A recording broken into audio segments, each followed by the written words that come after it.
Hello friends, कैसे हो आप सब। होप सो कि आप सब बहुत अच्छे होंगे। गाइस, सबसे पहले तो मैं आपको सॉरी कहना चाहती हूँ कि मॉर्निंग का चैप्टर बहुत ही ज़्यादा सैड था। मैं खुद रो रही थी, मैंने शायद बहुतों को रुलाया भी है। लेकिन प्लीज़ उसका लास्ट चैप्टर, उसका ट्विस्ट है, तो वेट कीजिएगा। बहुत ज़्यादा बातें हो गई। हम अपनी स्टोरी इन बिटवीन अस का अगला चैप्टर जो है वो स्टार्ट करते हैं। जैसा कि हम लास्ट चैप्टर में देखे थे कि जो वेंशु होता है विभूषण को ढूंढने के लिए उसके मदर, उसके ब्रदर तक को कॉल करता है और बहुत ज़्यादा गुस्से में होता है कि विभूषण उसे छोड़ के कैसे जा सकता है। तभी जो मैडम यू होती है वो यानली को कॉल करती हैं और यानली से पूछती हैं कि क्या विभूषण वहाँ आया है। लेकिन सिजन के कहने पर जो यानली होती है वो हिम्मत करके उससे कहती है कि नहीं, वो यहाँ नहीं आया हुआ है और मेरी उससे काफ़ी समय से बात भी नहीं हुई।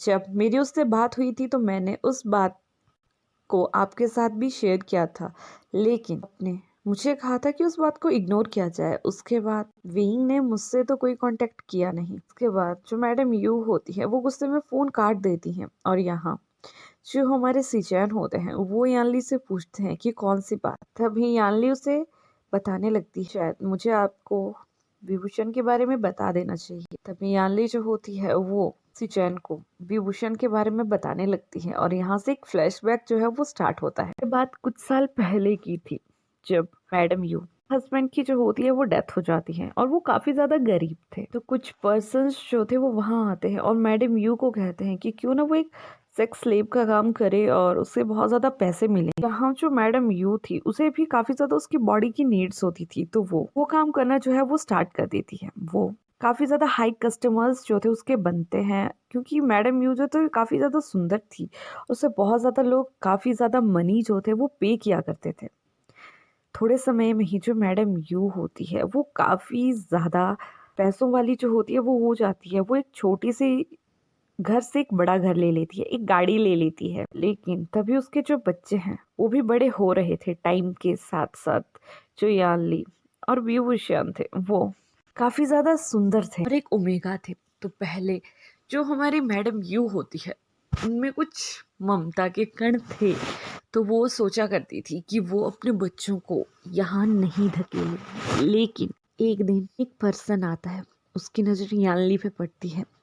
वो मैडम यू से कहता है कि मुझे एक रात के लिए यानली चाहिए, तुम मुझे यानली दो और मैं तुम्हें इसकी हर वो कीमत दूंगा जो तुम मुझसे मांगोगी। लेकिन जो मैडम यू होती है वो मना कर देती है कि मेरे बच्चे ये काम नहीं करेंगे। ये सुनने के बाद वो पर्सन जो होता है वो गुस्से में आ जाता है और वहां से चला जाता है।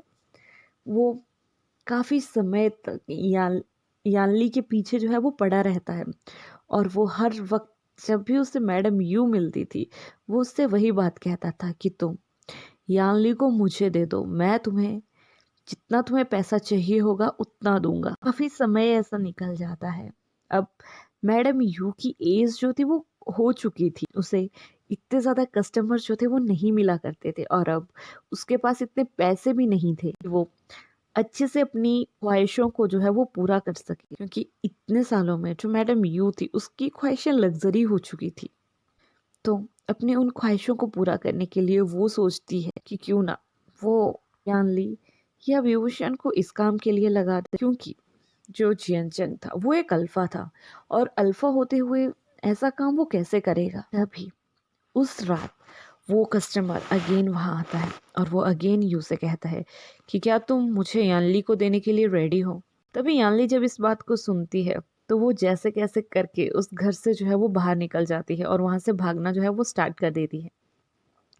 भागते भागते वो विभूषण को कॉल करती है और उससे कहती है कि आज का दिन तुम अपने फ्रेंड के घर पे ही रुक जाना, मैं घर पे नहीं हूँ, तो तुम्हें घर पे आने की कोई ज़रूरत नहीं है। ये सुनने के बाद जो हमारा विभूषण है वो नोट करता है और वो अपने फ्रेंड वेन्निंग के साथ ही उसके रूम पे जो होता है वो रुक जाता है। और तभी जो यानली होती है वो उससे कहती है कि तुम घर पे मदर को भी नहीं बताना कि तुम कहाँ हो। भी जो हमारा विभूषण होता है वो नोट करता है और उसके बाद अपना फोन जो है वो स्विच ऑफ कर देता है। हमारी यानली जो है वहां से भागती रहती है।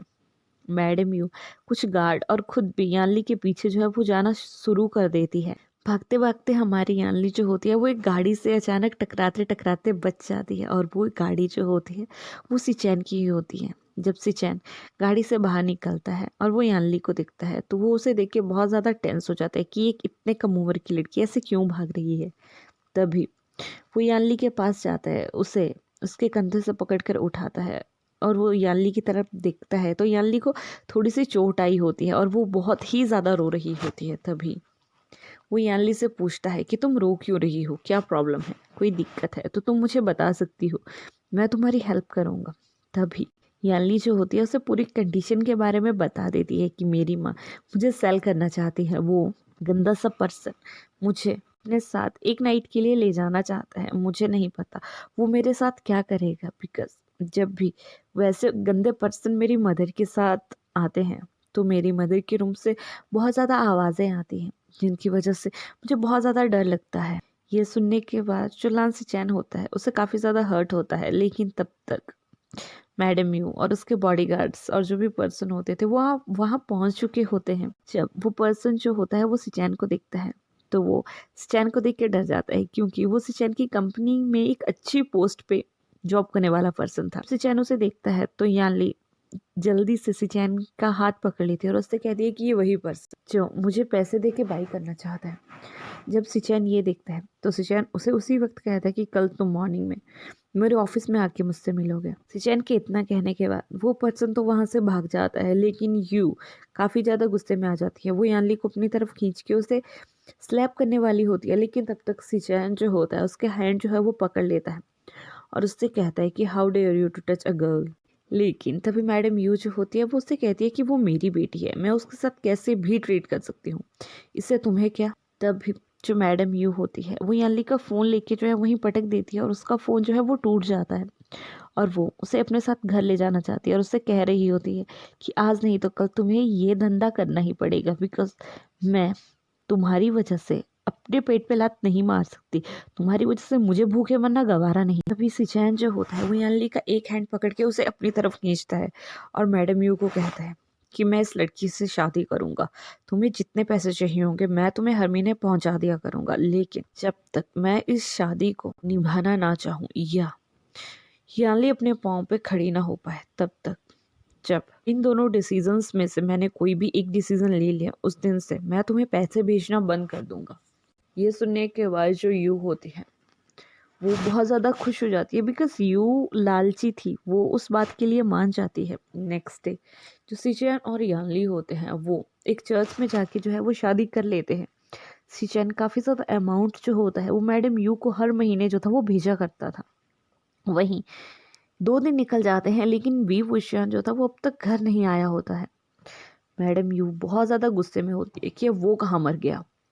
तभी जो हमारा बीइंग होता है वो काफ़ी ज़्यादा ट्राई करता है यानली को कॉल करने की, लेकिन वो नहीं कर पाता क्योंकि यानली का फ़ोन जो था वो टूट चुका था और यहाँ यानली को विभूषण का नंबर जो था वो याद नहीं था। वो भी बहुत ज़्यादा हर्ट होती है, लेकिन वो सिचैन उसे बहुत अच्छे से एक रिस्पेक्टिव वे से जो था वो रखना चाहता था। वो उसका एक बहुत अच्छे कॉलेज में जो है वो एडमिशन करवा देता है और उससे कहता है कि तुम्हें अब अपने पास्ट लाइफ के किसी भी पर्सन से कोई रिलेशन रखने की कोई ज़रूरत नहीं है। ये सुनने के बाद जो यानली होती है वो पहले से इतनी डरी होती है कि वो सिचैन की बात मान लेती है, क्योंकि वो सोचा करती थी कि अगर वो सिचैन के साथ आर्गूमेंट करेगी तो सिचैन भी उसे हर्ट करने से पीछे नहीं हटेगा। यही सोचते सोचते यानली सिचैन की हर बात मानती है, लेकिन वहीं दूसरी साइड 2 दिन के बाद जो हमारा विभूषण होता है वो घर चला जाता है।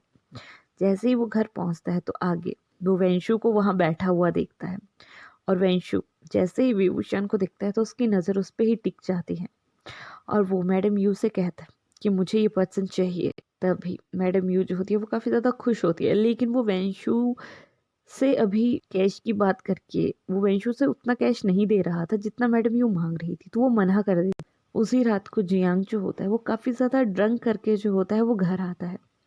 वो विभूषण के रूम में जाता है और विभूषण के साथ ज़बरदस्ती करना जो है वो स्टार्ट कर देता है। तभी जो हमारा बीइंग होता है वो गुस्से में जियांगचंग को जो है वो हिट करता है और उससे कहने लगता है कि ग ग ये अब आपका रोज का हो गया है। पहले तो जीजिए मेरे साथ होती थी जो मुझे प्रोटेक्ट कर लेती थी, अब तो वो भी यहाँ नहीं है।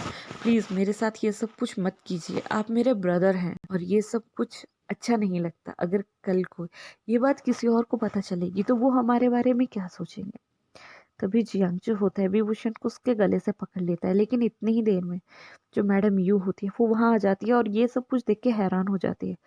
वो जियांग को पीछे खींचती है और उसे एक स्लैप करती है और वो उससे कहती है कि बेशक तुम ये सब कुछ किसी और के साथ करो, लेकिन अपने ब्रदर के साथ करने में क्या तुम्हें शर्म नहीं आई?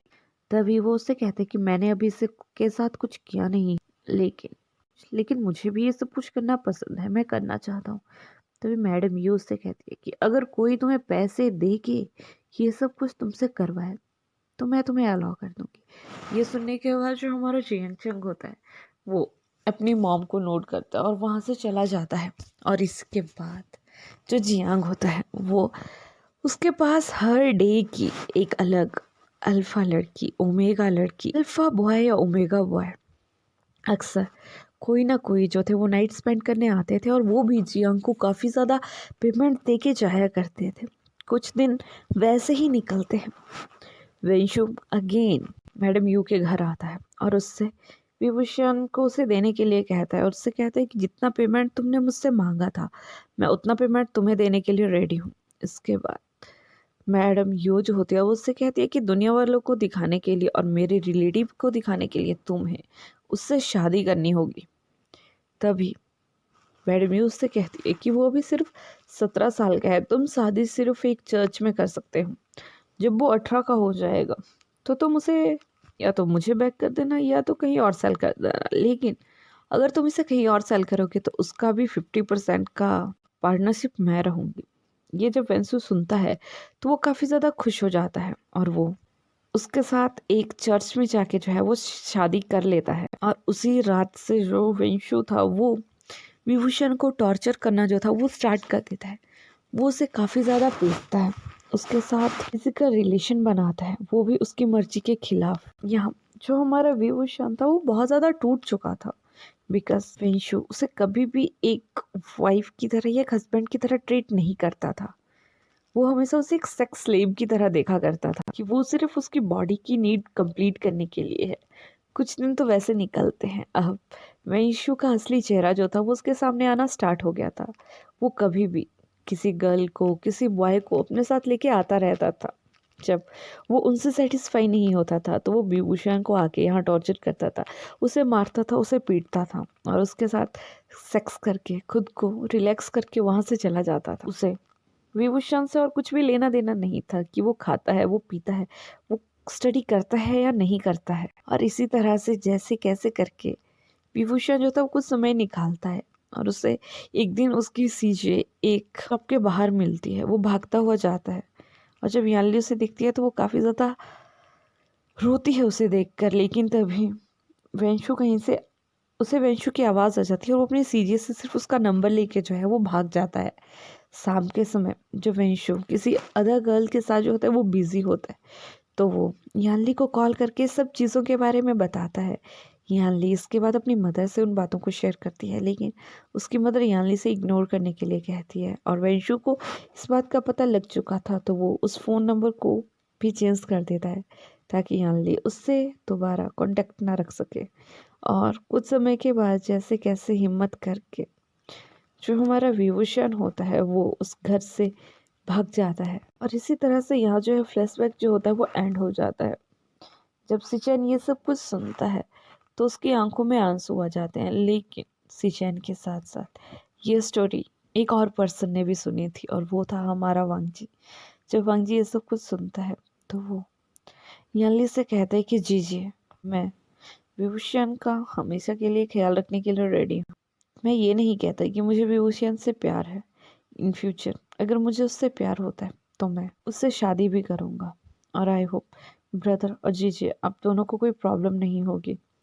ये सुनने के बाद जो जियानली होती है वो तो मना करती है, लेकिन जो हमारे सिचैन होते हैं वो उससे कहते हैं कि एक बार तुम्हें इसके पास्ट के बारे में जान लेना चाहिए बिकॉज विभूषण ऑलरेडी मैरिड है। ये कहने के बाद सुनने के बाद जो हमारा वांगजी होता है वो अपने ब्रदर से कहता है कि मुझे इससे कोई प्रॉब्लम नहीं है, मैं बेबी को अपना नाम देने वाला हूँ और मैंने ये डिसाइड कर लिया है। इतने में ही जो हमारा विभूषण होता है वो अपने, या मैं ये कहूँ कि वांगजी के रूम से जो होता है वो बाहर आ जाता है। वांगजी जब उसे देखता है तो वो भागता हुआ उसके पास जाता है, उसका हाथ पकड़ता है और उसे नीचे ले आता है इसके बाद वो सब जो है वो खाना खाना जो है वो स्टार्ट कर देते हैं। तभी जो हमारा वांगजी होता है वो अपने ब्रदर से कहता है कि मैं और विभूषण यहाँ से शिफ्ट कर रहे हैं। मैं विभूषण को दूसरे शहर में यहाँ से ले जाऊँगा।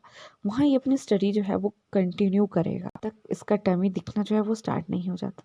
जब इसका टमी दिखना जो है वो स्टार्ट हो जाएगा उसके बाद ये ऑनलाइन क्लासेस जो है वो चलाएगा। लेकिन तभी उसका ब्रदर उससे कहता है कि नहीं, ये बाहर नहीं जाएगा, ये अब से यहीं रहेगा हमारे साथ अपनी जीजे के साथ। और रही क्लासेस की तो ये आज से ऑनलाइन क्लासेस लगाएगा जस्ट एज यानली की तरह। ये सुनने के बाद जो हमारा वांगजी होता है वो अपनी ब्रदर की बातों पे सहमत हो जाता है, वो उनकी तरफ नोट करता है। विभूषण भी काफ़ी ज़्यादा खुश होता है कि अब उसे दोबारा से पढ़ना जो है वो मिल जाएगा। और इसी तरह से हमारा चैप्टर जो है वो यहाँ एंड होता है। होप सो गाइस कि आपको मेरी स्टोरी अच्छी लगी होगी। अगर अच्छी लगी होगी तो लाइक कीजिएगा, कमेंट कीजिएगा, शेयर कीजिएगा and don't forget to subscribe. बहुत जल्द इन दोनों में प्यार होने वाला है, लेकिन कुछ समय के लिए आपको वेट करना पड़ेगा। चलिए बहुत ज़्यादा बातें होगी, आप तब तक इनकी लव स्टोरी का आने का वेट कीजिए और हम चलते हैं सोने के लिए। Good night, bye bye, take care, अपना ख्याल रखिएगा।